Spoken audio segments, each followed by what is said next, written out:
Pendant les 3 quarts de ma vie, je me suis dit que j'étais perfectionniste. Et j'en étais fière. J'en étais vraiment fière, au point que je l'avais carrément inscrit sur mon CV comme étant une qualité. Pour moi, être perfectionniste, ça voulait dire être exigeante, sérieuse, professionnelle, quelqu'un de qualitative.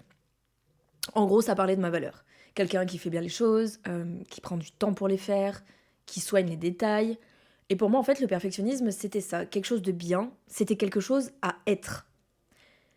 Et puis plus tard, quand j'ai commencé à me regarder autrement, j'ai commencé à remettre en question la façon dont je mesurais ma valeur. Et j'ai compris ce truc.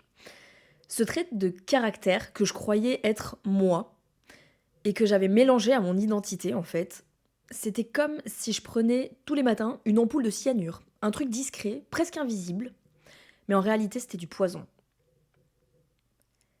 Pendant une très longue partie de ma vie, je me rendais pas compte de ce que ça impliquait vraiment.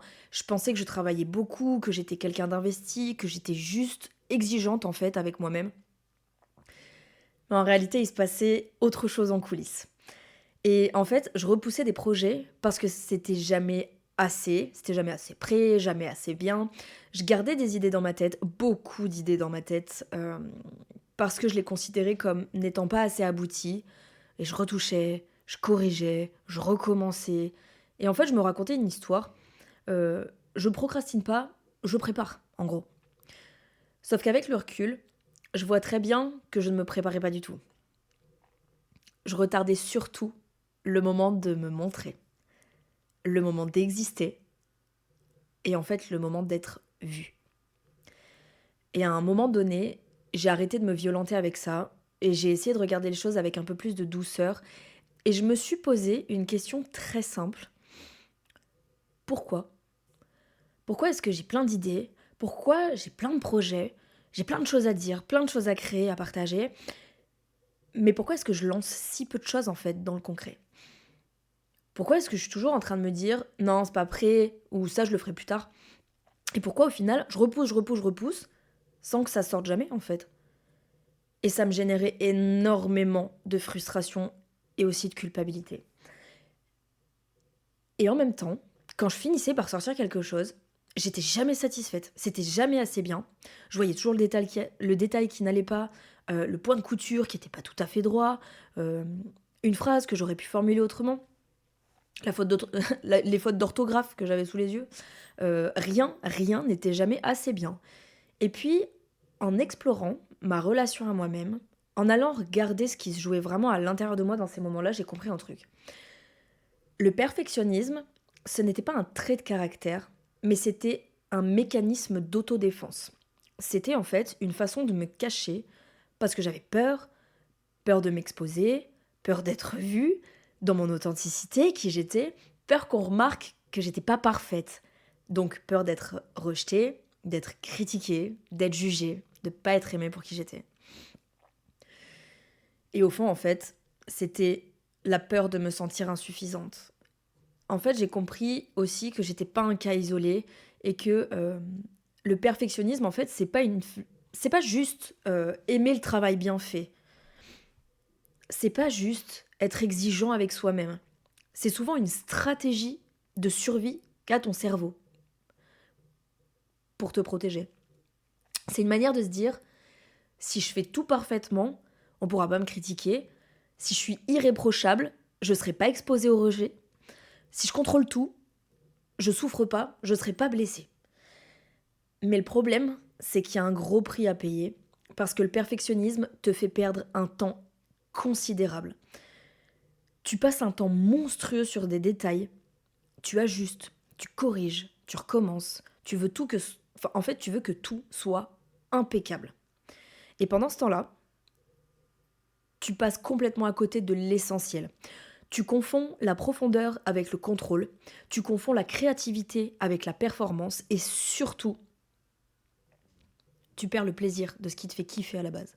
Là où avant tu vibrais, là tu commences à te crisper. Là où avant tu crées avec de la joie, là tu commences à créer avec de la pression. Et c'est là souvent que tu peux reconnaître le perfectionnisme, c'est le moment où tu kiffes plus ce que tu kiffais à la base. À partir du moment où il y a plus de plaisir, tu n'es plus dans la création, tu es dans la performance. Tu n'es plus dans ton authenticité, tu es dans le contrôle.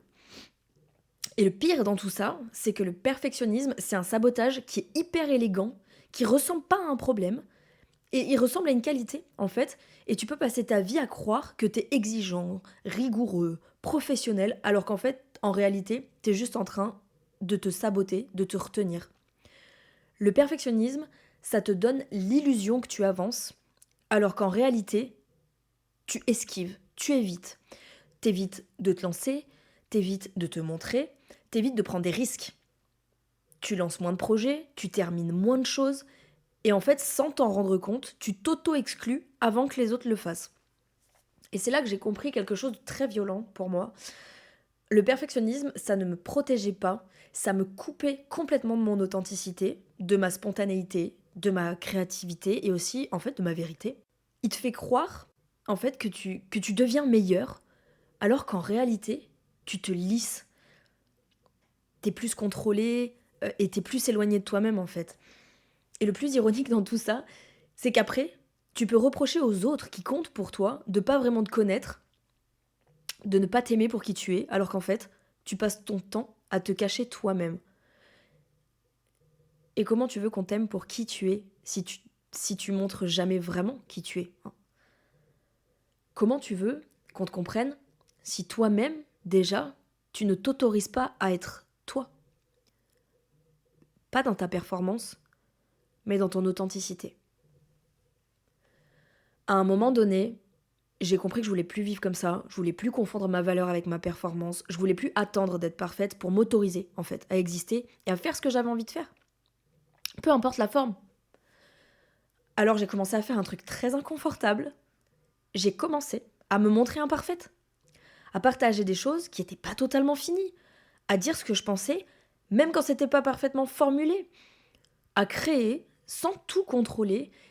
Et au début, ça faisait peur, parce que lâcher le perfectionnisme, ce n'est pas devenir moins exigeant, c'est accepter de ne plus se cacher derrière l'exigence.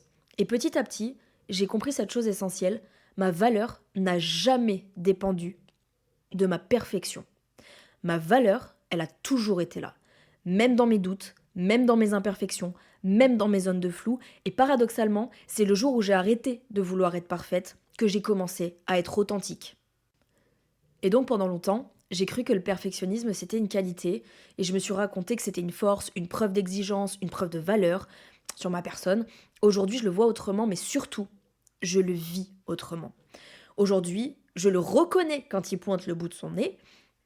À chaque fois que je commence à passer beaucoup trop de temps sur quelque chose, à chaque fois que je m'arrête 2 secondes et que je me rends compte que je prends plus de plaisir dans ce que je suis en train de faire, je me dis ok, là, je suis en train de replonger dans le mécanisme du perfectionnisme.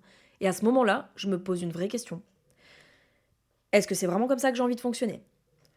Est-ce que j'ai envie de nourrir mon authenticité ou de la saboter? Parce qu'en fait, le perfectionnisme, c'est souvent quelque chose de très séduisant, de très bien habillé, presque valorisé, hein. Mais derrière ce costume impeccable, en fait, il y a de la peur. Il y a de la peur de ne pas être assez, il y a de la peur d'être jugé, il y a de la peur d'être rejeté, il y a de la peur d'être vu réellement pour qui on est. Le diable s'habille en perfection, et parfois, on passe toute notre vie à vouloir être parfait sans se rendre compte qu'on est en train de s'éloigner de soi.